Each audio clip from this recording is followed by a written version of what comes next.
അസ്സലാമു അലൈക്കും വറഹ്മത്തുള്ളാഹി വബറകാതുഹു.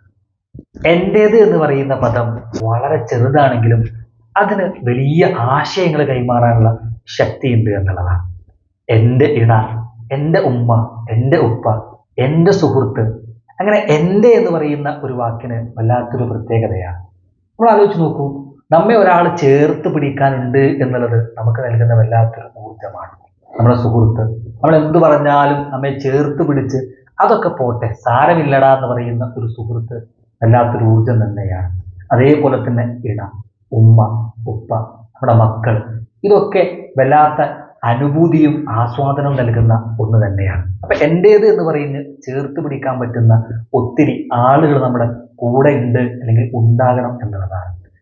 ലുക്മാൻ അലൈഹി സ്വലാത്തു വസ്സലാം തന്റെ മകനെ വിളിക്കുന്ന പദം പരിശുദ്ധ ഖുർആൻ പറയുന്നുണ്ട്, യാ ബുനയ്യ, എൻ്റെ കുഞ്ഞുമോനെ എന്ന്. എൻ്റെ കുഞ്ഞുമോനെ എന്ന് മോനെ വിളിക്കുമ്പോൾ ആ മകന് തന്നെ വല്ലാത്തൊരു അടുപ്പവും സ്നേഹവും വർദ്ധിക്കുന്നുള്ളതാണ്. പരിശുദ്ധ ഖുർആൻ അള്ളാഹുവിനെ പരിചയപ്പെടുത്തി തരുന്നിടത്തും അതേപോലുള്ള പദപ്രയോഗങ്ങളാണ് പരിചയപ്പെടുത്തുന്നത്. റബ്ബന, ഞങ്ങളുടെ നാഥ, എൻ്റെ റബ്ബേ എന്നുള്ളൊരു വിളി. അപ്പൊ എൻ്റെ റബ്ബേ എന്ന് ഞാൻ വിളിക്കുമ്പോൾ അത് എൻ്റേതാണ് എന്ന് എനിക്ക് ഉറപ്പിക്കാൻ പറ്റും. ഇതേപോലെ ഞാൻ എൻ്റെ റബ്ബിനെ വിളിക്കാൻ സാധിച്ചിട്ടുണ്ടോ? എൻ്റെ റബ്ബ് എന്നുള്ള ഒരു വികാരത്തോടു കൂടിയിട്ട് എനിക്ക് പ്രാർത്ഥിക്കുവാനും പ്രവർത്തിക്കുവാനും സാധിക്കുന്നുണ്ടോ? പലപ്പോഴും നമ്മുടെ പ്രവർത്തനങ്ങൾ എന്ന് പറയുന്നത് എന്തൊക്കെയോ കാട്ടിക്കൂട്ടലാണ്.